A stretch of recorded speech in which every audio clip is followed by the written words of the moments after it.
That's when I started getting on planes to travel. And I was like, oh, this is it. This is it. I love the smell of the airport, the lights, the glory, the waiting, the desire to get on the plane and get to the next destination. Oh my God. I fell in love with knowing that someone could take me across the world and I could be there and I could meet new people and learn their culture and speak their language. Man, I got bitten. And I've been in love since.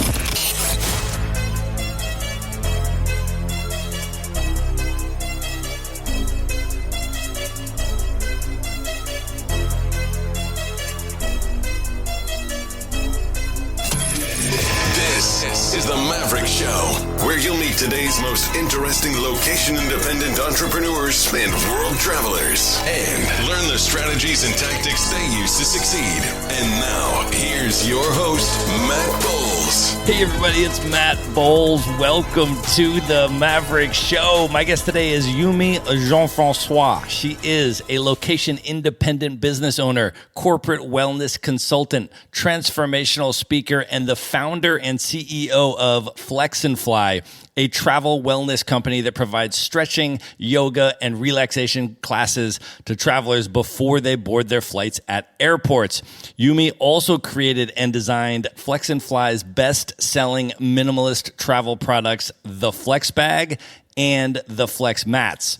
Originally from Haiti, she grew up primarily in New York City and has now run her business completely remotely while traveling the world for the past 5 years. She speaks 4 languages and she travels the world with carry-on luggage only without sacrificing fashion and style. Yumi, welcome to the show. Woo!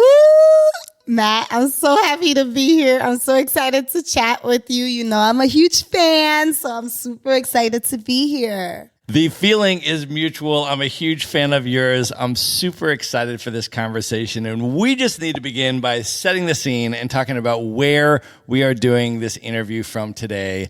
You and I are on the west coast of Africa in Dakar, Senegal. Yes. It's so beautiful here, right? It's your first time in Dakar. It is my first time. For folks that have never been to Dakar, what is it like? What has your experience been like so far? For me, it feels like home because I'm originally from Haiti. And so I feel very familiar with Dakar, but also it feels very different because I'm a New Yorker. Like I live in New York City. So coming from New York City to Dakar, which is an emerging city, there's a lot going on here. It's very young. I've been partying a little more than I should. I haven't partied in forever, so you can imagine. I'm like, I am too old for this, but this is the best. The food. But I think my favorite part thus far about Dakar is the people. The people are really kind. It's really safe here. And every day that I go out, I just feel more and more like it's home. I'm just making my way through it. I'm loving it.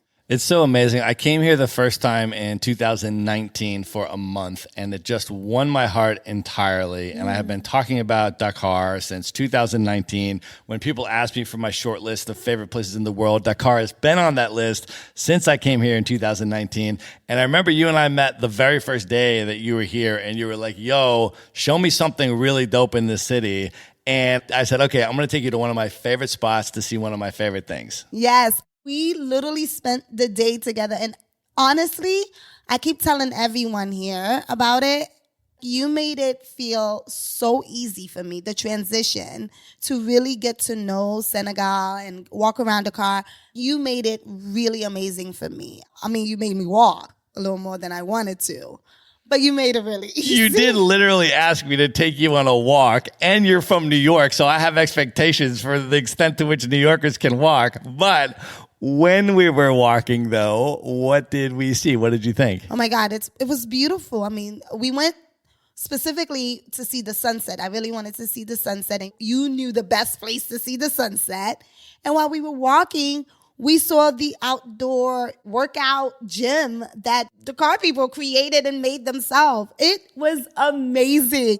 They were beautiful. It was like men, women, everybody was doing something different. And it was just like a long spread. We just kept going and they just kept working out.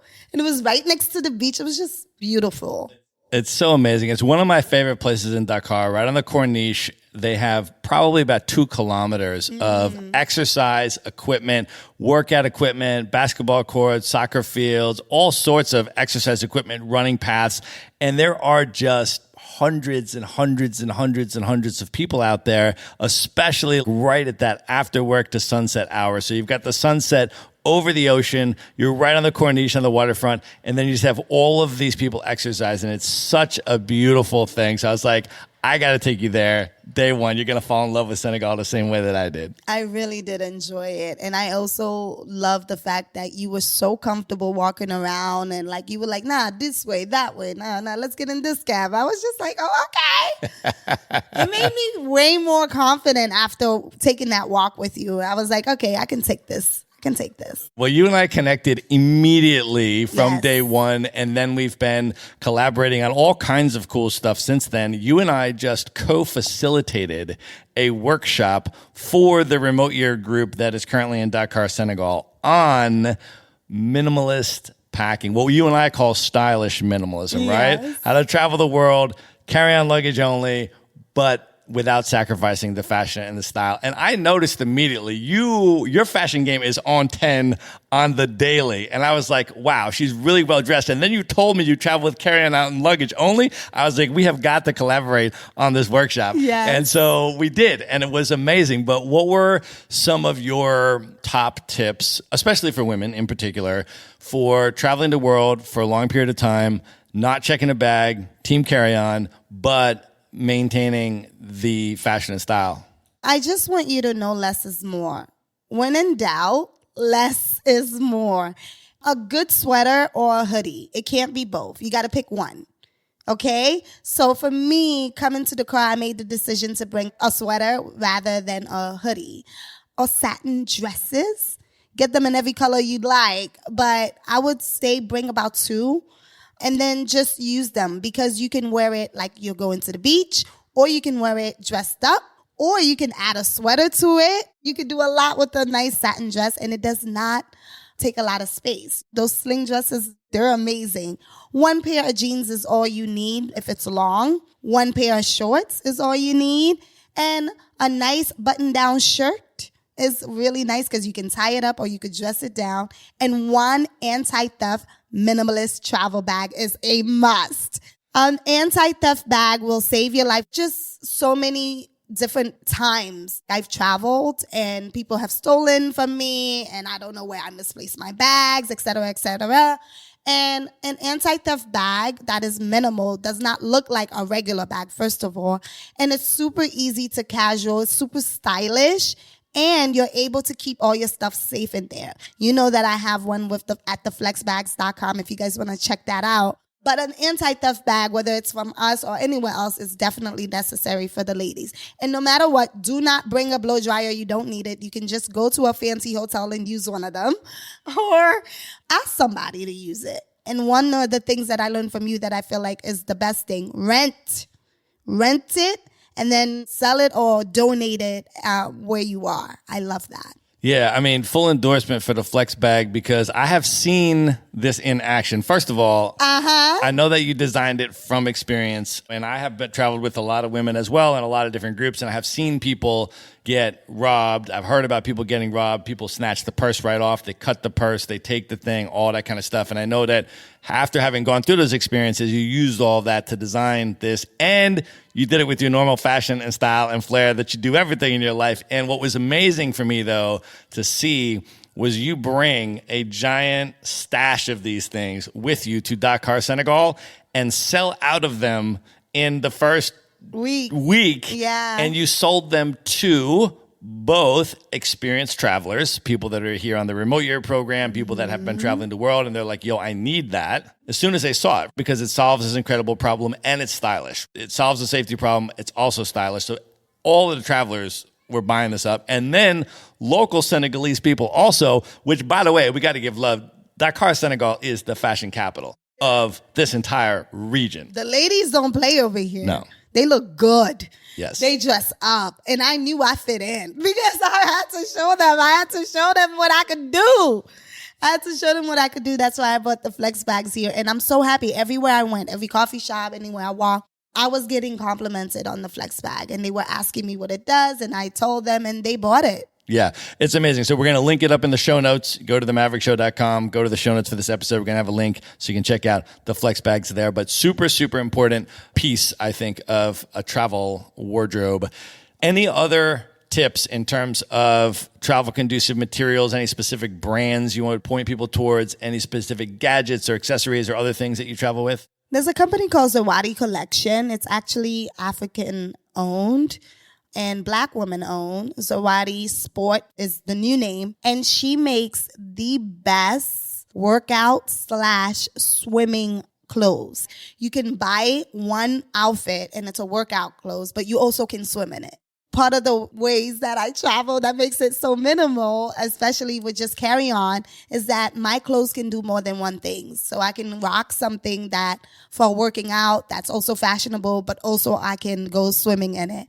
In a place like Dakar, it fits perfectly. Zawadi Sport is a company that I would highly suggest. Another company would be Athleta. If you're in America, you probably have heard of Athleta. They make really amazing, soft, beautiful clothing that doesn't take that much space, and you can do 2 or more things with it as well. So I would say those 2 are my favorite. We're going to link all that up in the show notes too, along with everything else we talk about in this episode. I'll throw in some of mine as well, some of the gears that I use, some of the brands and all that kind of stuff. You can check out all of this at one place at themaverickshow.com and go to the show notes for this episode. Yumi, at this point, I want to give folks a little bit of your backstory and your trajectory for how you got to this life that you're living today. Let's go all the way back. You think they're ready for that? I think they're ready. We're going to give it to them. So let's go all the way back to Haiti. Can you talk about the very early years, what you remember in Haiti, and then what that transition was like for you at a very young age to New York City? Yeah, so here's the thing about Matt, guys. I feel like he gets me very vulnerable, and I don't know why, because I'm actually a very private person, but he knows the type of questions to ask that's going to make me talk a little more than I want to talk. And I already feel vulnerable because Haiti is my home, so I feel like a child when I think of it. I went to America when I was about 6 years old. And from what I remembered when I was in Haiti, I remember the village that my grandma took care of me, my mom, the city.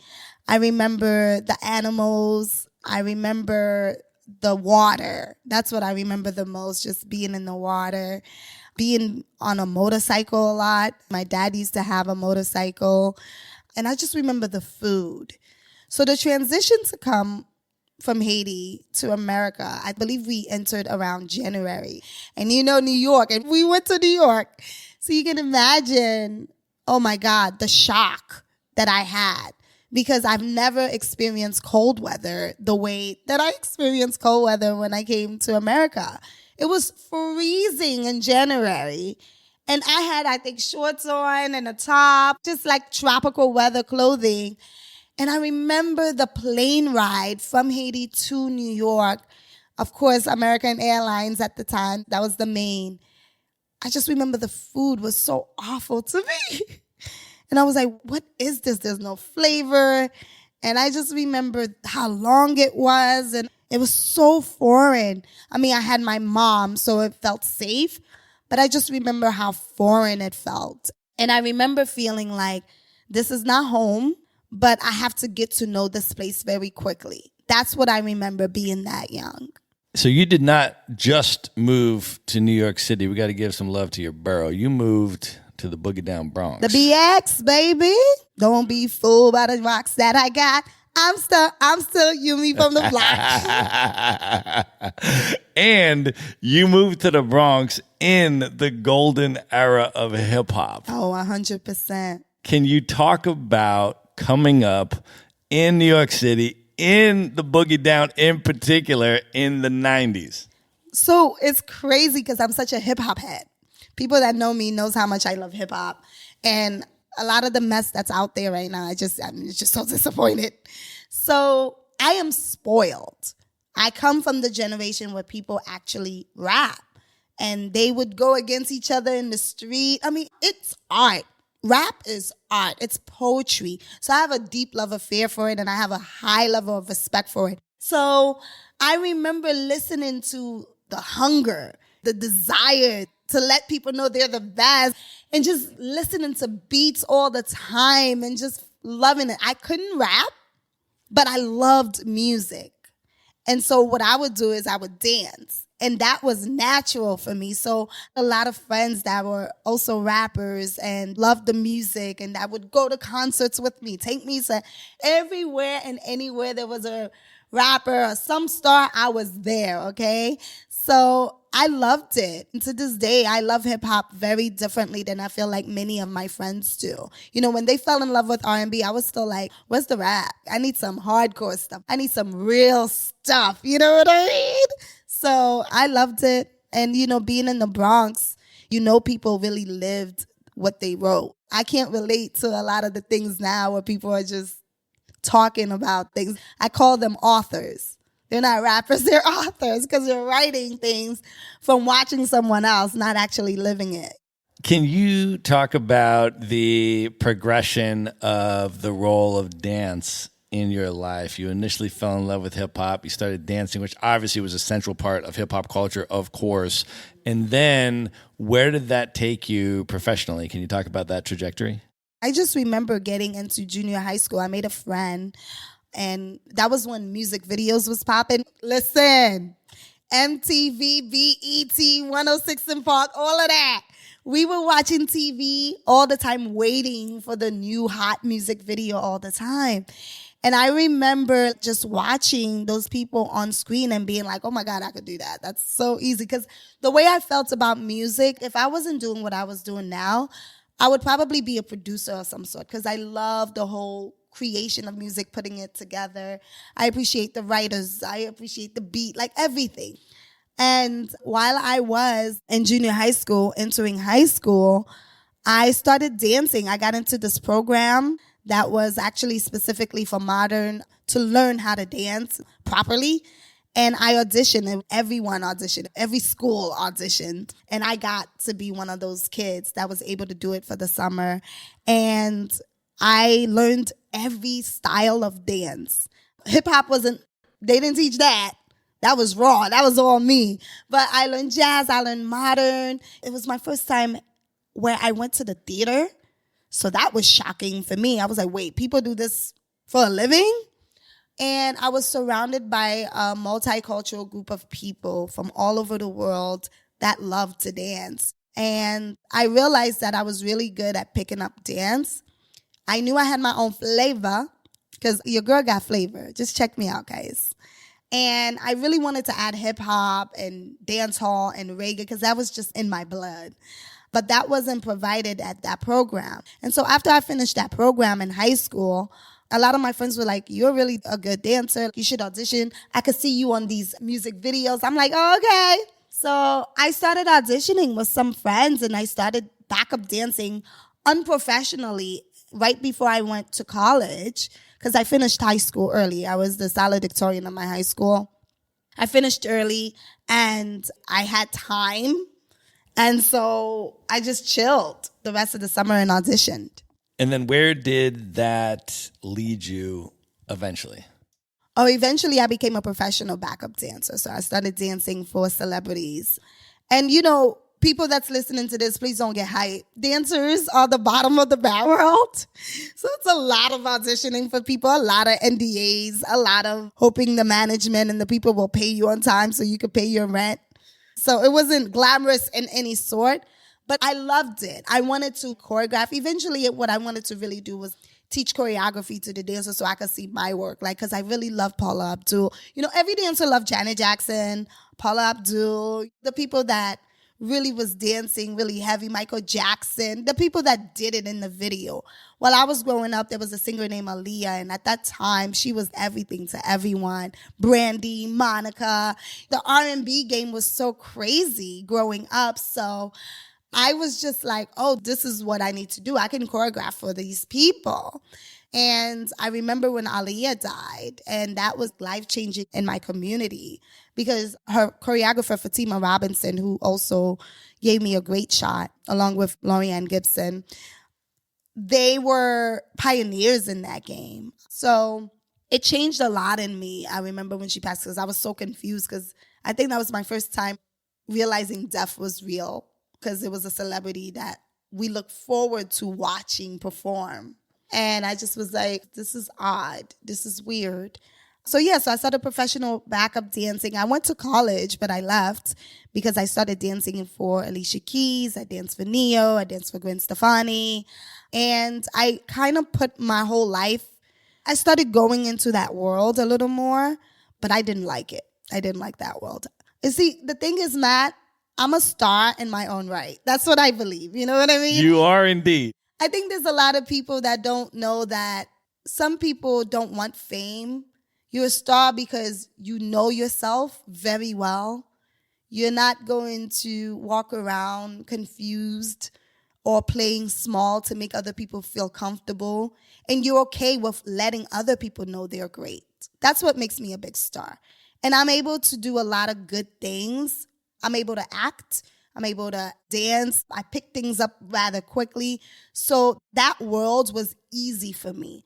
But that world, the way it worked, wasn't easy for me, if that makes any sense. I didn't like all the things one had to do to be part of that world. It was very basic for me. The industry didn't pay me enough. I like money. I didn't want to struggle. I don't like the idea of struggle. That's not the will of God for my life. It doesn't work out.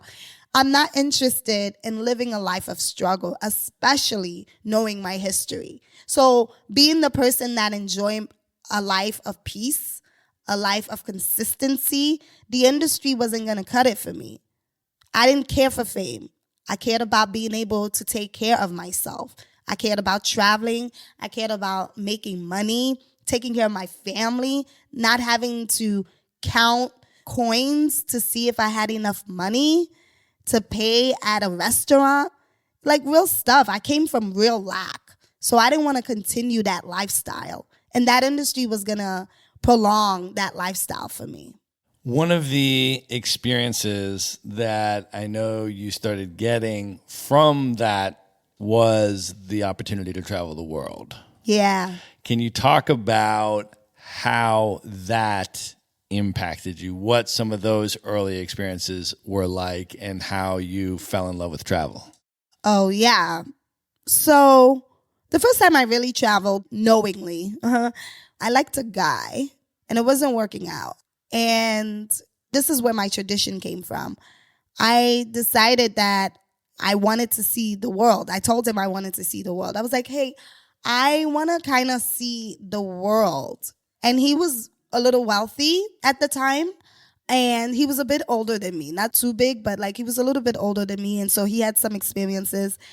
And he just didn't love it the way that I loved it. I needed to see the world because I feel that traveling is my favorite teacher. It's my favorite way to learn. And I knew that I had to get out of New York. I love New York, but I had to get out. So I remember he said we were supposed to go somewhere. And I was like, no, I want to go to Montreal. I want to check it out. It's right there. It was my first time solo traveling. It's right there from New York. And it was easy to get to. And I remember not having that much money. And he was like, okay, well, just try it out. You let me know how it goes. And I didn't like that he didn't want to go with me the way I wanted to go. And I remember going on Craigslist, looking for a ride share. And I was like, I'm going to go to Montreal. I've never been there. I want to go. And that was my first solo trip. I met someone on Craigslist. And the guy, thank God, was a genuine, kind guy. He was riding back from New York to Montreal. And so he was like, yeah, if you could just help pay for gas or drive also. I was like, at that time, I didn't have my license. I'm a New Yorker. I was like, I don't drive, but I'll pay for gas. And he was like, okay, sure. Literally drove me to Montreal. That was my first time getting my American passport because I had a Haitian passport for a long time. So visas, and which cost way too much. And we went through the border on the car. So my first time traveling out of the country wasn't even on a plane outside of Haiti, in a car, solo traveling. And that really changed the way I saw the world. I just remember the food, because I'm a foodie. So obviously that's important. And I was like, oh, this is really good. And at that time where I was in Montreal, I can't remember where he was from, but I just remember it was like either Turkey or something. It was my first time having Turkish food in Montreal in this neighborhood. And I just was like, and it was cold, but they spoke French, so I was okay. Yes, exactly. Montreal is a spectacular city. I only went there for my very first time like 2 or 3 years ago. It was very recently. Really? Yeah, because I went to high school in Buffalo, New York, right on the Canadian border. So I was all the time going over to Niagara Falls, going up to Toronto. I was super familiar with Toronto, but I'd never been to Montreal. Wow, is it different than Toronto? Very different. And wow, is it completely amazing? Yeah. It's really beautiful. Spectacular city. Really beautiful. Really cold. It was my first time snowboarding and doing all the cold stuff. I was like, oh, this is crazy. I can't live this life for too long. But it was an amazing experience, Montreal. And after that, I started auditioning crazy and I started booking jobs. And that's when I started getting on planes to travel. And I was like, oh, this is it. This is it. I love the smell of the airport, the lights, the glory, the waiting, the desire to get on the plane and get to the next destination. Oh my God. I fell in love with knowing that someone could take me across the world and I could be there and I could meet new people and learn their culture and speak their language. Man, I got bitten. And I've been in love since. I have yet to fall out of love with traveling. Well, I know one of your all-time favorite countries in the world is Colombia. I love Colombia, yeah. Can you share a little bit about your experiences in Colombia, why it's so special and really stands out for you, and what some of the most amazing things for you are about Colombia, maybe for folks that have never even been there? Colombia is just a big country, first of all. It's not a small country. There's so many places you can go to find your people. I specifically like Colombia because it's so Black woman friendly. Black women are safe there, in my experience. I can't speak for everyone. There's always things that happen. I can only speak for my experience. I speak Spanish, so it made it even easier for me. A lot of them just think I'm an Afro-Latina when I'm there. I'm not. I'm a Black Haitian woman. But it's really beautiful. The people are really kind. The food is great. I live in Santa Marta. So every time I go and I travel around the world, you won't see me in the city unless I'm just going for a week to just check it out real quick. I like to live like the locals. So I live in Santa Marta. I'm at the beach 99% of the time. I'm at the local restaurants that I like to visit all the time. I go, I dance, I play, I hang out with them. The people are just the kindest. I have a habit of picking the best country with the kindest people consistently. I think that's a big gift of mine. Colombia, I think, is really special. I mean, obviously, there's a big expat community there in Medellin, so a lot of people are loving it. Medellin is massive, so it's a lot. But if you want quiet and silence, I love going to Colombia because once you get to Santa Marta, which is where I'm at, you get all the water. And then just half hour more, you go to Minca, you get all the trees and everything yoga, wellness friendly. You keep going, you get to Palomino, which is like indigenous. All the people are there. All the artists are there. And the water, honestly, is just, I love diving in Colombia. I learned how to dive really well there. I have a large fear of large body of water. And so Colombia consistently helped me get rid of that fear. So I just love it. I could talk about Colombia all day. I agree. It is amazing. I continue to find myself going back there. Last year, I was there for about 2 months. Really? Yeah. I keep going to different places. So I've been to Medellin. I've been to Bogota. I've been to Cartagena. This past year, I went to Cali for the first time. Did you dance? So amazing. I mean, a little bit, but salsa caleña is on that next level. I mean, that's a whole different sport. It's a whole different level. I be watching. I'm a dancer and I watch. I'm like, oh, no, you, please go. There is an incredible stage show there that we went to. The level of salsa in Cali is amazing. But what a spectacular city, though. Yeah. I mean, it's just a really incredible place. So each place that I go into Colombia is quite different. You know, Bogota is quite different from Medellin, which is quite different from Cali, which is quite different from Cartagena. And I have not been to your favorite city of Santa Marta yet. Next on the list. You gotta go. Gotta come visit. When you go, let me know. I'll tell the queen of Santa Marta, Paula Sands, to hook you up. She's the best. She's the queen of Santa Marta. I will indeed.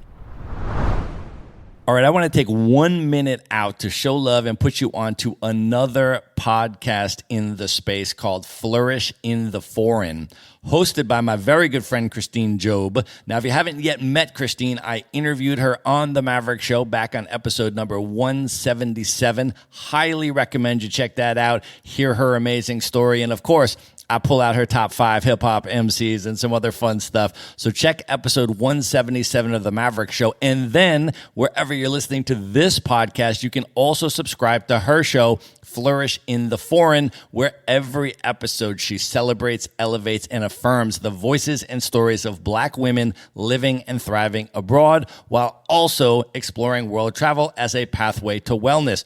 Her podcast won the Best International Podcast Award at the 2021 Black Podcasting Awards and was shortlisted at the 2021 International Women's Podcasting Awards. So check out Flourish in the Foreign. And now back to the episode. Well, one of the other things that I know that you have gotten very, very deep into personally and professionally is mental health and wellness. Can you talk a little bit about your journey in there? And I know you do both corporate consulting for companies like Spotify and WeWork. They hire you to do corporate wellness consulting, but you also do a lot of travel wellness and all of that around the travel space, which I think is super important. But can you just share a little bit about how you got into that space? Yeah, being a dancer, wellness was really important. And being in the industry, my wellness, I had to take charge of it very early, because what happens is with your mental health, when you are in an industry like dancing, acting, whatever it is in America, you find yourself constantly in rooms where you have to make believers out of people. You're also always having to compete with other people. Jealousy is a big thing. Feelings of like you're not enough, self-doubt. Those things creep in. Judging your body, judging your face, judging your look, judging your skin color. All of that starts to be consistent, because when you're not chosen or when you're rejected, you're constantly thinking of trying to find a reason why. So my mental health was really important to me, because I realized that I was learning to be insecure in the industry. And I couldn't have that, because naturally I'm a confident person. I think actually most of us are. We learn to be insecure in this world. I think originally, if you watch children, how they go about in the world, their confidence, their fearlessness, I think that is within all of us. We learn as we grow that we're not enough. We learn as we grow to self-sabotage. And I didn't want to participate in my suffering. I didn't want to participate and my discomfort. I wanted to take control of it. And so my mental health, I knew, was the first and most important thing that I had to do. So I started talking to myself, affirming myself. I started dancing. No matter what, I dance 10 minutes a day. That's really important to me. It raises my vibration. So I'll be in my room dancing every single day. I do yoga. I meditate. I pray. Okay? I'll be praying on my knees. Lord, please get it together. And I found that I started listening to my voice and God's voice way stronger. It became louder than everyone else's after that. And I realized that I didn't want to participate in that. You know what I mean? And the minute that I made the decision, because, I'm a Taurus, I'm a decision maker. The minute I was like, oh, this doesn't work for who I want to be in the long run, I walked away from it. I think a big part of our mental health is making the decision to walk away from things, not necessarily that doesn't serve us, but things that break us. Your security, your confidence, your self-confidence is an important thing to have. Your ability to be able to look at others and say, you know what, you're great and you're deserving of that, and I don't need to hate on that, is an important thing to have. It's a skill. It's important. And if you're surrounded by people and things that constantly contradict that, you're going to become someone else. And I love who I am. I worked damn hard to be her. It took a long time to get to this version of me. And I didn't want anyone else messing with it. Can you talk specifically for digital nomads, world travelers, people that are living a location-independent life and choosing to be itinerant and move around from place to place? What specific wellness considerations or priorities should folks be focusing on so that they can sustain that life long-term in a way that's joyful and exciting and fulfilling? I think it's important. This may not be popular, but I think it's okay if you have to go back home, whatever home is for you. You're not afraid to start over. When you're traveling and you're going from country to country to country, obviously you're someone that'll pick up and go. But there are times when you have to go back. And if you judge that, and if you start saying things to yourself about that, like, oh, I'm a failure, I didn't work, I didn't have enough money, then you are doing yourself a disservice. It is absolutely okay to go back and pick yourself back up again. When you're traveling digitally, things happen. Really amazing things happen. And for some people, really bad things happen. And they end up looking at traveling as a very different thing. Or for some people, they don't have enough money to continue that lifestyle. They realize that this is more expensive. So you got to go back home. Work a bit more. Pivot. Start looking at places that best fits your needs. As a digital nomad, stop looking at social media as to where you need to be around the world. You know yourself. I'm a Black woman. I need the sun. I can go to Iceland all day. I can go to all the cold places and visit them, but I will not live there long term because I need the sun. I thrive in the sun. So I am always looking for spaces that offers me the water and the sun. I thrive. I'm successful there. So you want to go places that mentally and emotionally and physically you thrive.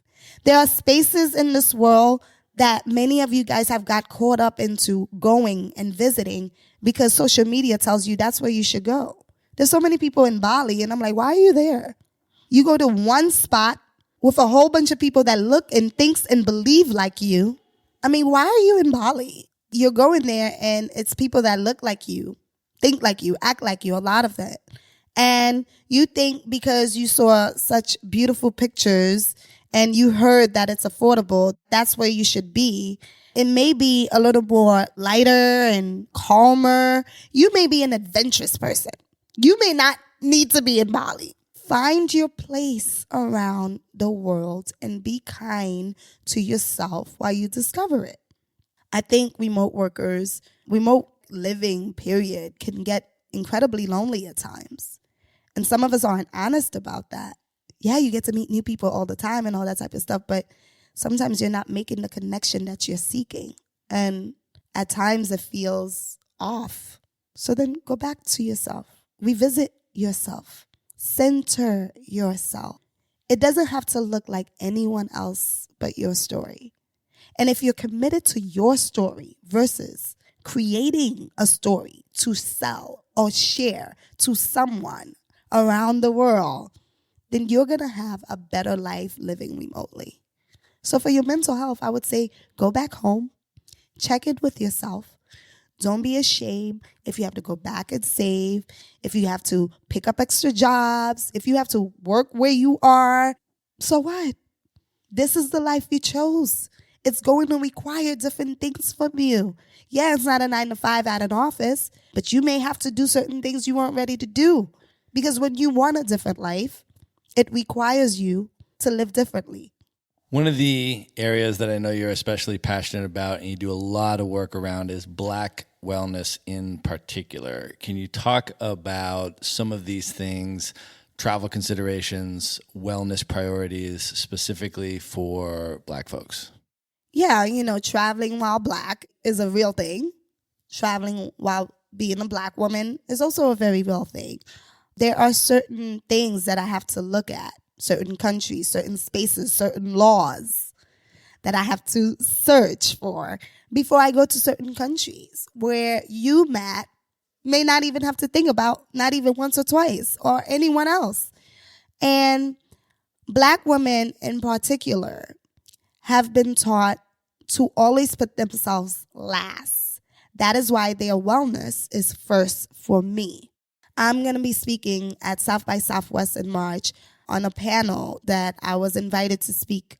And we're going to speak about how wellness shouldn't imply whiteness, because that's the truth. The reality is, at least heavily around the world, but in the Americas where I live, in New York City, any form of wellness, it is a white woman telling me what to eat, what is health, what is wellness, what is best for me.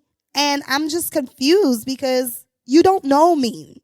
You don't know my health habits. Black women in particular experience depression very differently. We experience lack differently. We experience health issues very differently. There's so many statistics. My sister was just pregnant less than a year ago. She's a first-time new mom. She lives in New Jersey. The statistics in her area in New Jersey about Black women dying and having issues while being new moms is insane. Doctors not believing us when we say we have pain. Doctors not believing us when we say, hey, something doesn't feel right. Having to get other people to advocate for us in order for us to be believed. The health and wellness space does not prioritize us. So we have had to suffer through a lot of things because of it. And one of the reasons why I created Flex and Fly, my company, is because I want to prioritize the health and wellness of individuals when they travel. But particularly, I want people to know that your wellness shouldn't be a privilege. Everyone should have access to take better care of themselves. Good food, healthy options in our neighborhoods shouldn't be $1 trillion. My greens shouldn't be costing what they cost. I shouldn't have filthy leftover food and I have to make a way out of it. Yet white women, specifically because they're the leaders in this space, are telling people you need to have this arugula salad and you need to have this and these cranberries and this and this and that in your food. And yeah, eating organic is best, but eating organic isn't feasible for many people in America that are minorities, for lack of better words. So you're telling people this stuff, but honestly, being a Caribbean Black woman, we know that already. We know that eating your greens, you don't have to be a vegan or vegetarian to make that a priority. You should be having some sort of greens with every meal. And you have to be able to go to a doctor that actually listens to you to say, hey, I want to try the holistic version of this, and not have them push any drugs on you and tell you you're going to be okay, you're fine, you're strong, so that you can get over it. That's what we deal with all the time. And that's why you hear, honestly, it's a pandemic of Black women saying, you know what, I'm tired of you calling me strong. I have no desire to be strong. I'm tired. I'm exhausted. I haven't slept because I'm depressed. But your version of depression is not being able to get out of bed and crying all day. And although that may be true, I'm unable to sleep because I have to get up and work again. I have to find a way again. I have to make a way again. Can you imagine having to always live in survival mode, because that's what Black women and Black people are in all the time. So the idea of prioritizing our wellness is a huge privilege that is unheard of. Self-care is a thing now, right? But who is selling it? Those that are privileged to have it. And so I really want Black women to know that they are deserving of that as well. But I understand why they feel like it doesn't come easy, because it doesn't. They don't have the privilege of being able to do that. For example, Black women suffer a lot of fibroids, more than any other women in this world. They have yet to find a reason why we have so many fibroids in our body. You have Black women unable to have children, and they want to have children, but they never knew why their body is just not allowing them to have that. So you have doctors telling them, oh, you have PCOS or endo. Like, they're telling them all this stuff, but they're not telling them what could solve it. We actually have issues that need to be solved in our body. And a lot of it has to do with the trauma that we dealt with as well. But doctors aren't interested in finding answers to heal Black women specifically. But there's been a lot of changes. If there was a pandemic of white women dealing with certain things in their body, and there have been, there's been ways where doctors have found ways to help them way faster. And we're all still waiting, struggling. So I prioritize us because I know us, and I know that we're constantly dealing with this. And it's in every area of our lives. It's not in just one area. So that's why it's so important for me to tell them, like, it's not about you taking a bath. Are you okay?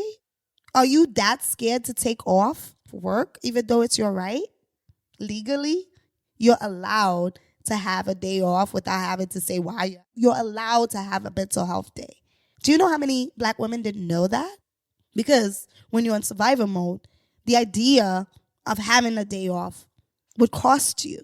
Well, you have combined, I think, your passion for wellness with your passion for travel in founding your company that you mentioned, Flex and Fly. Can you talk about how that came about, the origin story of it, and explain to folks what exactly is it? What are the products and services offered by Flex and Fly?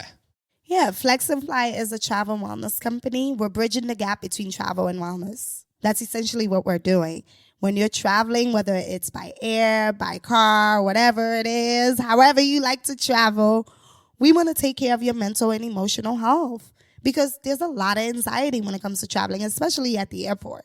I know so many people, I don't know about you, Matt, that's never flown because they're afraid something bad is going to happen. So I wanted to provide an oasis in the midst of chaos. So we provide stretching, yoga. We created a program, meditation classes where people can come in, pop in, and prepare for their flight or after their flight. I wanted to take care of travelers, but I also wanted to take care of the employees that work at the airport, the people that take care of us, the flight attendants, you know what I mean, the pilots. I don't know if you know, the FAA had to put a whole bunch of stuff out because, you know, during the pandemic, there's so many airlines in America specifically that were abusing a lot of their pilots, overworking. You want people to fly when they haven't slept in 12 hours? That's not okay. They need a space. And, you know, I realized that the health and wellness industry has gotten into like a really trendy thing because it makes so much. It's $1 trillion industry for some people, not for all. For me, I just wanted to take care of people. And I was like, yo, if I could just teach you this breath work when you get on the plane right before it goes up, that will help relax you. And you don't need to take any sort of pills or drugs or alcohol to knock you out, because it's not good to have alcohol, all that sugar when you're on the plane. It's not good. I mean, it's fun, right? But it's not good. A lot of things happen to your body because you're elevated. You're all the way up in the sky. So a lot of people need to be drinking a lot of water when they're on the plane. You need to be getting up, walking. You need to have some compression socks. There's just so many healthy things you can do while you're traveling. And some people aren't traveling just 3 to 5 hours. They're traveling 10, 12, 14-hour planes. You need to take care of yourself. So Flexify provides 10-minute, 20-minute, 30-minute classes while you are at the airport waiting. When you have all those canceled flights, when you have all those flight delays, come take care of your mental health. Take a yoga class. I don't want you alone. I wanted to build a community at the airport. That's why they are classes. I'm not letting you be by yourself, just taking your headphones and go on a computer. You're already on the computer. All day, every day. Come. Be with community. You never know who you'll meet. I'm just saying. I plan on making some love matches at Flex and Fly. So you can catch us opening this summer at JFK in Newark. But my goal is to be around the world. So if you want us at your airports, get me in there. Send a message. Well, you also have designed a couple products that you sell, which are in very high demand. We talked at the beginning of this interview about the number of people that have been lined up trying to buy the bags. You got down to only a couple left. There was literally people trying to... I have none left. Trying to sold compete. All of them. Yeah, they were trying to compete for like the last one. Like, no, I had that one. No, I want that one. So can you talk a little bit about the Flex bag? And then the other product that you have is the Flex mat, which I hear you're running into celebrities in Dakar, Senegal that are buying and using your Flex mats, all this kind of stuff. I just roll around with you and things just happen. I mean, people just roll up. People know you. It's a wild thing. But talk about these two products. No, the thing is, I created the Flex bags because of the pandemic. My business came out in 2019. We started with the Flex mats, eco-friendly, machine washable travel yoga mats. Because I created the mats already, just branding purposes, because we were at the airport. And I was like, you know what? I don't want them bringing their own yoga mats. Let me have my own yoga mats there, and they can buy it if they want. And we did really well with that. Then the pandemic happened before we launched at JFK, and my investors dropped out. And every product Flex and Fly makes is going to be under the category of travel or wellness. So the Flex mats fall under the wellness category because that's what we use for people to do their yoga, meditation, and all that stuff around the world. But the Flex bags fall under the travel category because that's what we use to travel. And we're bridging the gap between travel and wellness. So I made the Flex bags because, first of all, if you beat me, you know I'm into fashion and I like to look good. And I just felt like I could make a better fanny bag.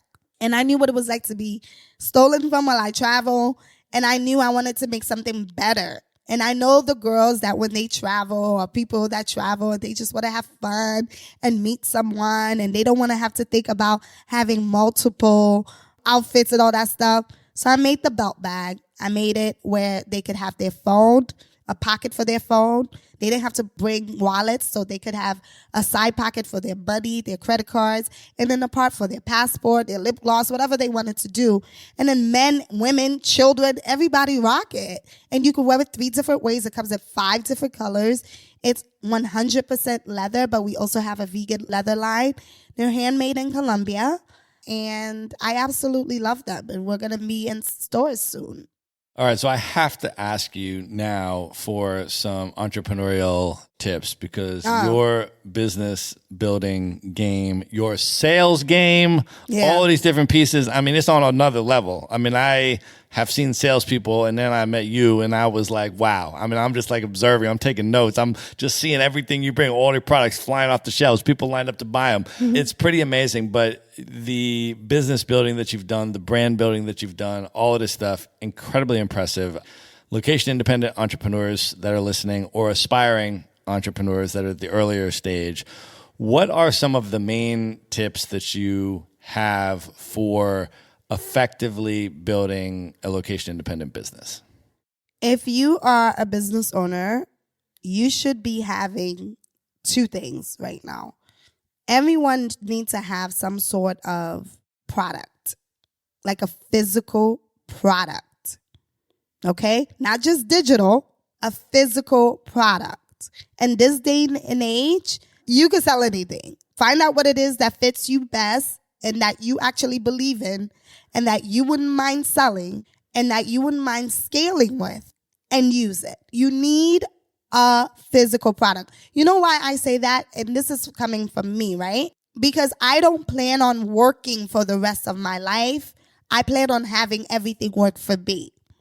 So products are a good way of making that happen. Even if you're a service-based, because Flex and Fly itself is a service-based business. We teach classes at the airport. So the product part of our business, the Flex bags and the Flex mats, is part of the branding and the full thing of our business. I created the products just in case anything happens, we could still make money. 2020 taught me a lot as a business owner. It taught me that I knew how to pivot well and that I was a great leader. Pivoting is really important with your business because you need to know that you're not the business. What happens if you get sick? If you're an entrepreneur and your business is strictly you, even those that are influencers, etc., what happens when you're not well? How do you still make money? How do you still create generational wealth? That's the question you need to ask yourself. And that's what you need to find, what will still work for you, and automate it. What can you automate? You know what I mean? Things that you can create that you don't have to think about or double check or see if it works or not. You need to do that. I'm a big advocate of entrepreneurs or anyone that wants to make extra money having a product that they love, that they believe in, and that they could sell. Can you also talk about wellness and mental health for entrepreneurs? Because that is a space where I feel like a lot of people have a tendency to run themselves into the ground, work all the time, deplete themselves, and all of that. Can you share a little bit about how you navigated that and what tips you would have for other people, both in terms of the work that's required to start up a business and scale a business, but also in terms of just the emotional duress of what we call the entrepreneurial roller coaster and all the things that can be thrown at you and what happens when that roller coaster does a big downswing and how you handle that emotionally and mentally and everything else? Entrepreneurship is an incredibly lonely thing. Anyone that runs their own business know that your mind is constantly on. So you have to teach your mind to turn off. Because when you're used to being everything, the sales rep, the social media person, the brand, the email person, like everything, the founder, the CEO, when you're everything, you don't know how to turn off. So my biggest advice is to know that you don't have to do everything forever. Delegation is really important. Find things to delegate. I have a good friend. Her name is Angie. Shout out to Afro Yoga by Angie.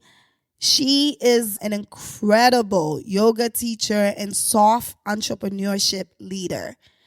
She is about soft entrepreneurship, not the type of entrepreneurship where you struggle and you hustle and you die and you're just like, well, that's the name of the game. You got to hustle forever. I'll die when I sleep or I'll sleep when I die. You know, whatever the term is.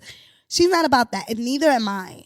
So we create the lifestyle that we want. I am not in this business in any form of way to just work. I don't want a life where it's just work. I like money a lot, but I love my life. Like, I love living. I love meeting new people. I love dancing. Like, there's just so much joy in my life that comes outside of work. So for a lot of entrepreneurs, what is it that you're prioritizing? That's where you got to start. What is my priority? And be honest with it. Go in the mirror, ask yourself, what am I going to prioritize here? Because there's a time for everything. There's a time where it's just, you know what? Put my head down and I got to work. And then there's a time where you're like, I've been working for too long. I've missed so much. What is your priority? How do you learn to not necessarily have a balanced life? Because I don't believe in balance, but I do believe in harmony. How do we create a harmonized way of living where you're satisfied, where you're like, you know what? I'm working and I feel good here, but you know what? After this time, I'm not working anymore. For me, I don't work in January that much. The first month of the year is mine. It doesn't belong to anyone else. It is 12 months to a year. And most of that time, for the 11 months, somebody is taking something from me, asking me for something, giving me an opportunity that I feel like I can't say no to. For 11 months out of the year, I am at everyone else's service. What do you want? What do you need? How can I help? What do I do? January is mine. That's when I get to pray. I disappear. I have a tradition where I wake up in a different country every new year. I go, I dance, I eat, I sleep, I pray, I cry, I deal with myself. I prepare for what I pray for, and then I offer myself to the world in February. So my year starts in February, Black History Month, my favorite month. And so I'm ready, prepared. The ancestors got me together in January, and I'm like, okay, guys, let's do this from February to December again. One of the things that you are also really passionate about, that you talk a lot about and encourage other people to do a lot, is patronizing other Black-owned businesses. Yeah. Do you have any tips or resources or suggestions for folks that would like to be more conscious about patronizing a higher percentage of Black-owned businesses, how they can start going about doing that? Oh, yeah, absolutely. First of all, if you want to support Black-owned businesses, there are millions around the world. I'm not just talking about in America. Black founders, Black leaders, Black CEOs. You have to be intentional. It's not about feeling bad or doing your thing once a month, a year.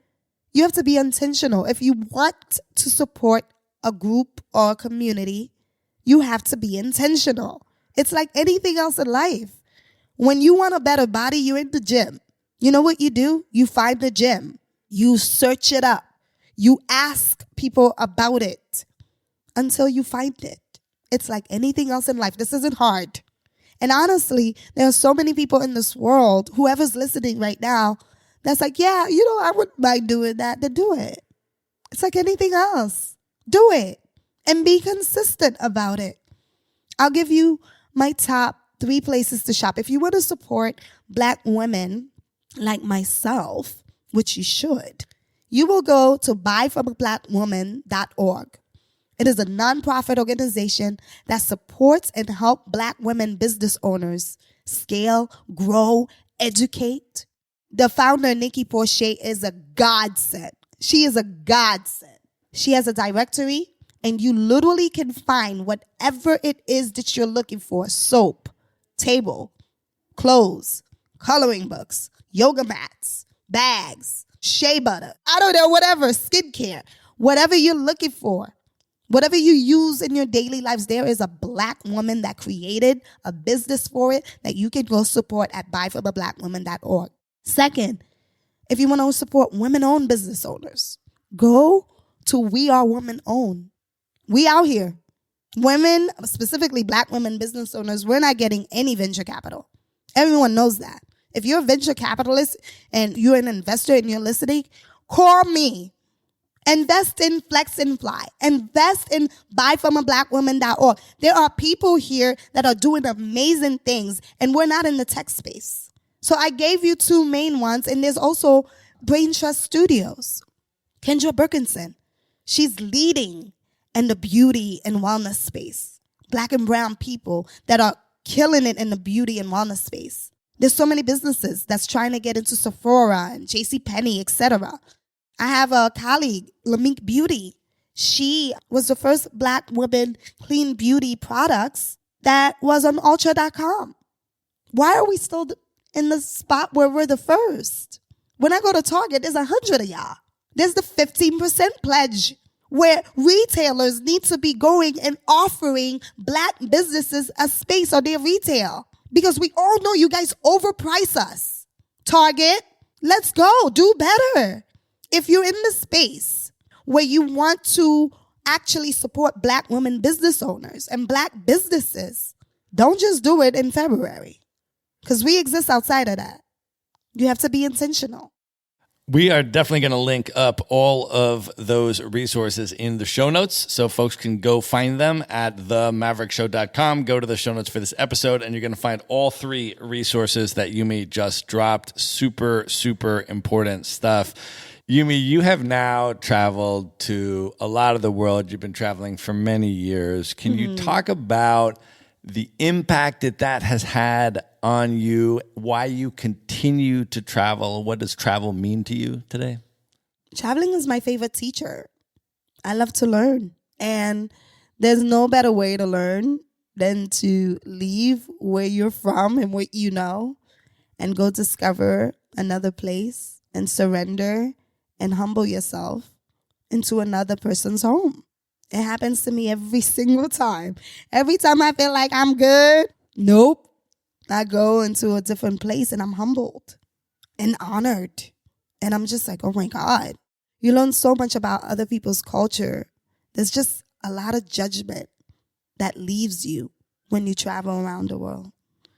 You learn to respect so many people so quickly. You know what I mean? You just offer it. You give it. I think traveling has helped me see God's glory. Every time me and God is going through it, I'm just like, let me just get on a plane and just look at your world that you created. Let me just go. I'll remember who you are then. That's so amazing. That is a perfect place to end the main portion of this interview. And at this point, Yumi, are you ready to move in to the lightning round? Yes, I am. Let's do it. The lightning round. All right. What is one book that has significantly impacted you that you would most recommend people check out? So the Bible, I really think even if you're not, whatever, you should read that book. Read the Bible. It's taught me a lot, lots of wisdom in there, and I've learned a lot. So I like the Bible. And the second book, this is really hard because I read a lot. I'm a nerd with books. Not anything else. I don't know nothing about that tech life, okay? Don't ask me for nothing about techie world. But I think The Body Keeps the Score is a really great book, especially when we're talking about mental health and wellness. I also think that Anger by Thich Nhat Hanh, I could never say his name, he's a Buddhist.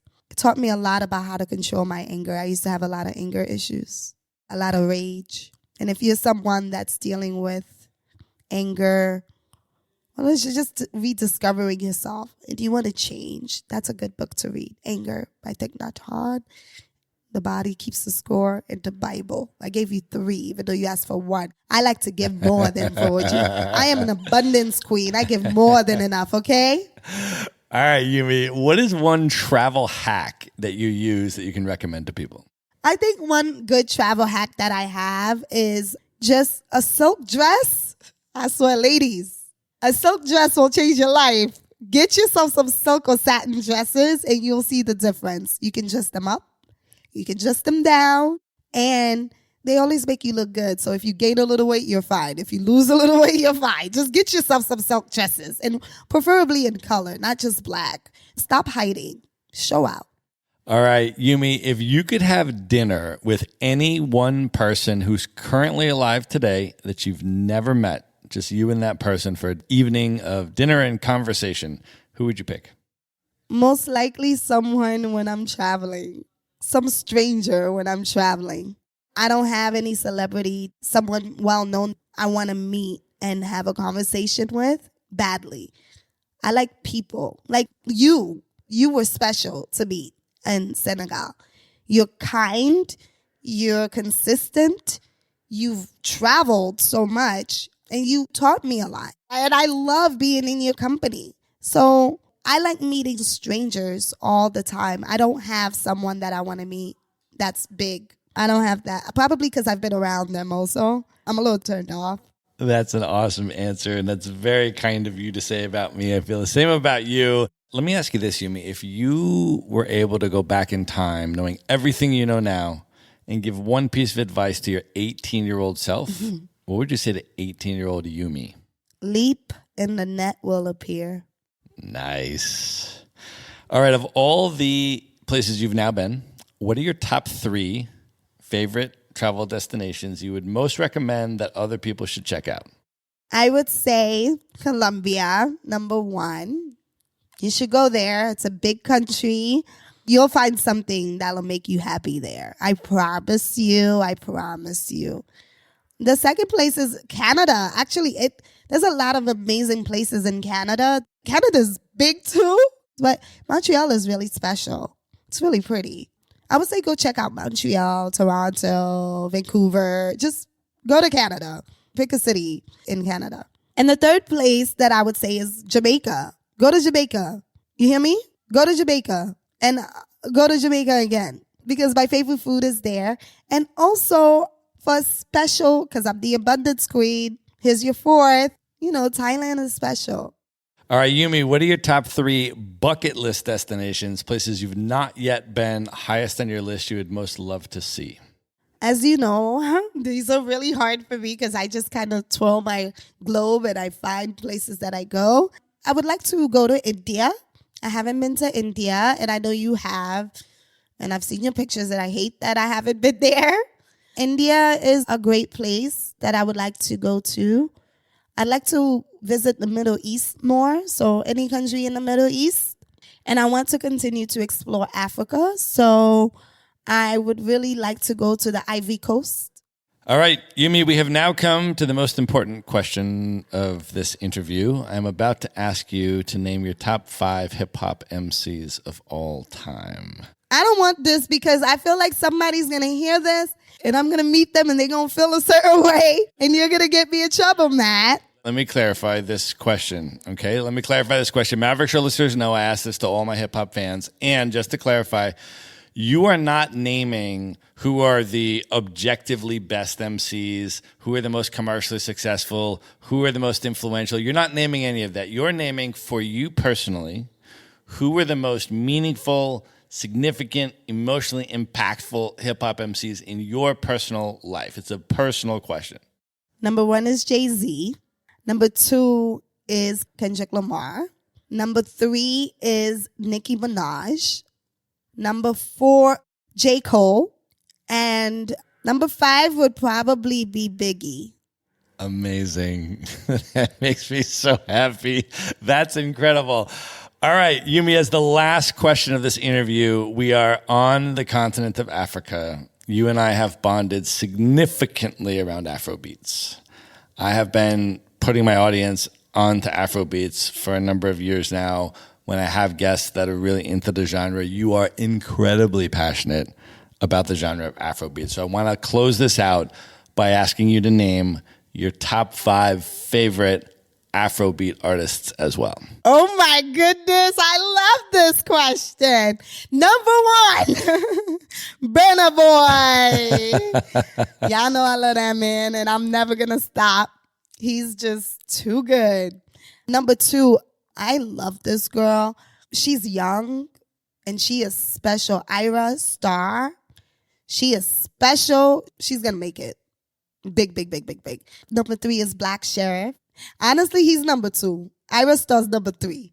He's number 2. It's between him and Burna Boy all the time with me. But Black Sheriff is number 2. Ira Star is number 3. Thames is number 4. She's going to be around for a long time too. I love her. And number 5, just because I think he's an incredible producer, is Wizkid. Wizkid is an incredible producer. I love the way he makes music. I don't always have to listen to his music, like him singing, but the way he makes music is incredible. So Wizkid. Those are amazing picks. We are going to link all of this up in the show notes, folks. So all of the resources that Yumi dropped, all of her top 5 picks and her book recommendations and everything else that we've discussed, it's all going to be in one place. You can go to themaverickshow.com, go to the show notes for this episode. There you're going to find it.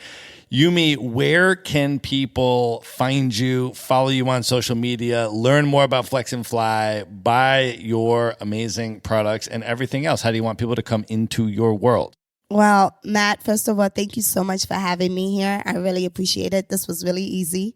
As usual, talking to you is like talking to a friend and you just make it so easy. So thank you for having me on your show. If you want to connect with me, you could go to flexandfly.com. Follow me on Instagram at flexandflyofficial, TikTok, flexandfly.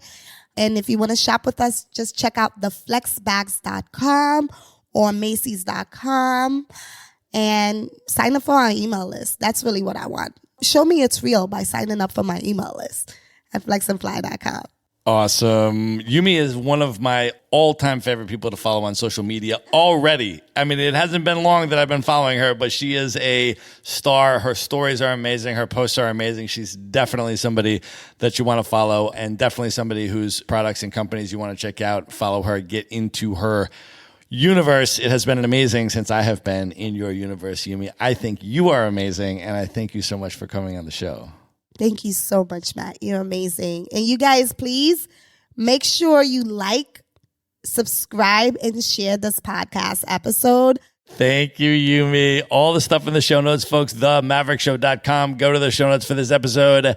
Yumi, thank you for coming on the show, and good night, everybody. Bye, everybody. Be sure to visit the show notes page at themaverickshow.com for direct links to all the books, people, and resources mentioned in this episode. You'll find all that and much more at themaverickshow.com. Learn how Maverick Investor Group can help you buy cash flowing rental properties in the best U.S. real estate markets, regardless of where you live. Schedule a free phone consult today at themaverickshow.com/consult. Now you can buy rental properties with tenants and local property management in place, so you don't have to be a landlord or a rehabber. To get your questions answered and discuss how Maverick Investor Group can help you meet your real estate investing goals, schedule your free phone consult today at themaverickshow.com/consult. If you like podcasts, you will love audiobooks, and you can get your first one for free at themaverickshow.com/audiobook. Whether you want the latest best-selling novels or books on investing, business, or travel, try your first audiobook for free at themaverickshow.com/audiobook.